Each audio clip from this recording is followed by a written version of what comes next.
این الان همون جایی که بهتون گفتم شبکه بالا و شبکه پایین با هم دیگه قفل میشن. مثلا اینجا رو اگه دقت کنید اینجا به همون نشون میده که این شبکه بالا امتداد پیدا میکنه. چقدر امتداد رو پیدا کنه؟ 70 سانت و میاد تو شبکه پایینی اینا با هم دیگه قفل میشن. این برای اینجا بوده و این قسمت که میبینید اینجا و اینجا اینا با هم دیگه شبکه بالا و شبکه پایین به همین صورت قفلشن.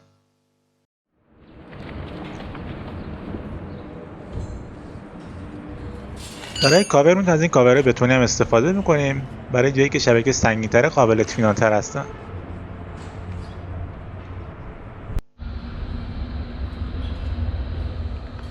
اینجا میبینید که ما آرماتور 14 رو داریم ولی این سمت جایی که الان 370 نوشته به صورت مد گفتم اجرا میشه و تماما از فینگر پی 22 استفاده میشه، هم به صورت طولی هم عرضی. و دیگه ما آرماتور 14 رو نداریم. منظورم گسترده یا مد یعنی شبکه عمود بر هم دیگه که همش از همون فی 22.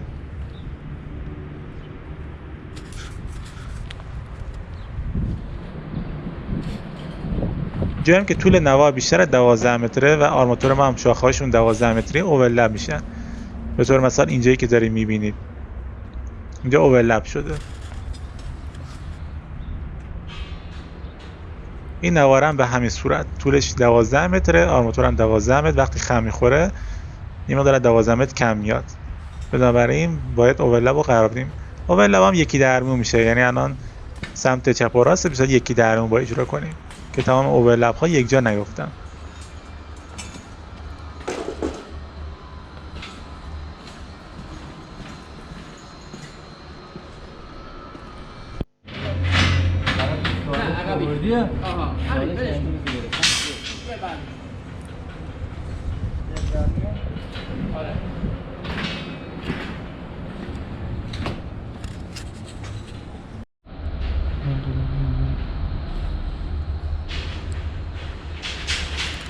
اینا فی 22 هستن که طول خمشون 12 برابر قطرش همون میشه 26 و نیم یا 27 سانت که اینجا حالا 30 سانت معمولا میگیرن. فاصله شون هم 15 سانت بود طبق نقشه که میایم روی یکی از این آرماتورها هر 15 سانت با گچ سفید یا علامتی که مشخص باشه علامت گذاری میکنیم.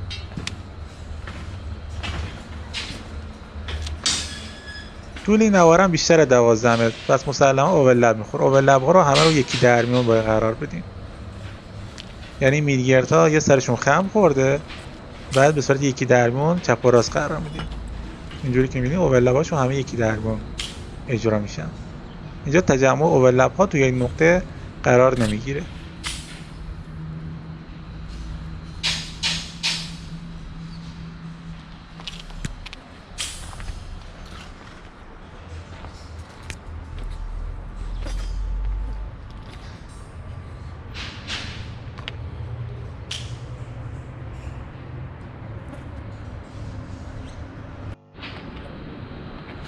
موقع اجرای آرماتورهای طولی هم باید دقت کنید که تماما به صورت مستقیم کار گذاشته بشن، خماشون به صورت عمود و روی بالا باشن. اینا رو میتونید به صورت چشمی چک کنید همشون. الان اون خما رو بعدا باید درست کرد. این جایی که شبکه بالا میاد به شبکه پایین قفل میشه، ما به صورت موقت 2 میلیگرد رو قرار میدیم که شبکه بالا سنگین نشن و تاب برداره تا بعد بتونیم آرماتورهای اصلیش رو قرار بدیم. این میلگری که میبینید دقیقا هم به عنوان نگهدارنده داره کار میکنه و همین که میلگر طول شبکه بالا رو روبروی شبکه پایینی قرار میده که ما بتونیم ببندیمش درست. برای اینکه بتونید چکش کنید به صورت عمود هست، حالا اگه چاقو کنار دستتون نبود یا تراز بتونید به صورت تجربی اینجوری یه سنگی رو کنارش بندازید پایین و چک کنید که آیا عمود هست یا نه. اینم یه روش تجربیه توی کارگاه.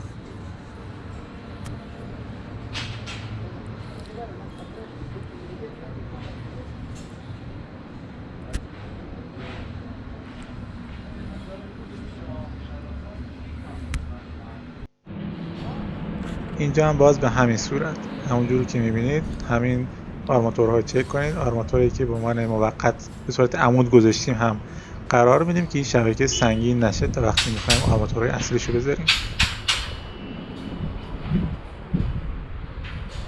عمود بودنشون هم حتما چک کنید.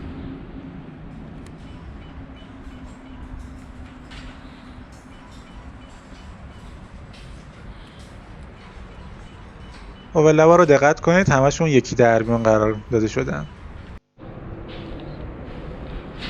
اینجا ببینید که اگه این پلاستیک نبود ما یه دست میزدیم دقیقا خاک ریزش میکرد و وارد فنداسیون میشد. باید حتما از این پلاستیک استفاده بشه که دو تا کار رو انجام میده. یکی که خاک وارد بتون نشه موقعی که داریم کار میکنیم، یعنی خاک الان ریزش میاد توی شبکه فنداسیونمون، و دوم که شیری بتون وارد خاک نشه و در اصطلاح بتون پوک بشه. فقط این پلاستیک وارد فنداسیون نباید بشه، یعنی تا اینجا ادامه پیدا نکنه و حتما به صورت لبه بتون قرار بگیره. و پشتش هم حتما این کاور رو رعایت کنید که بتون کاور داشته باشه.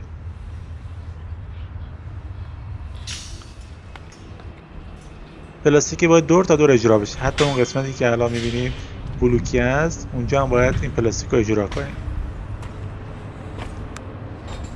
اونجا خاک ریزش نمیکنه اما شیری به جذب بلوکی میشه.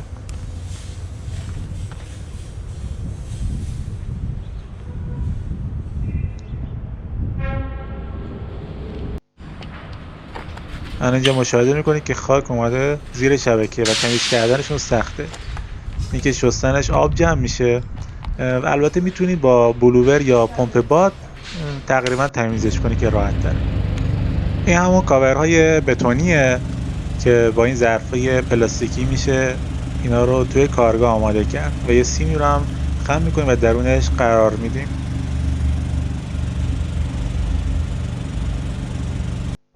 این کاورها بعدا میان اینجوری زیر آرماتور گذاشته میشه و این سیمش هم به دور آرماتور پیچیده میشه.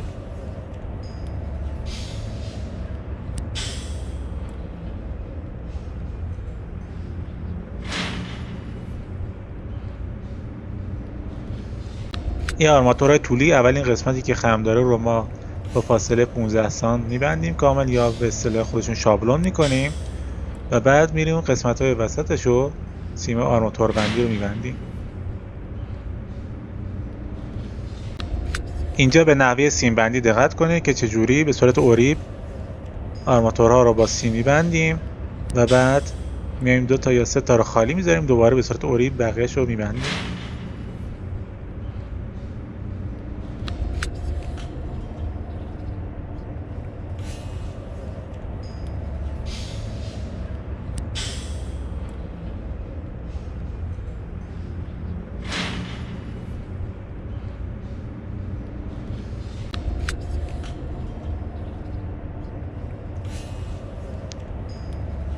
الان اینجا دیگه 3 تا رو خالی میذاریم و میایم چهارمی رو میبندیم و بعد به صورت اوریب برمیگردیم.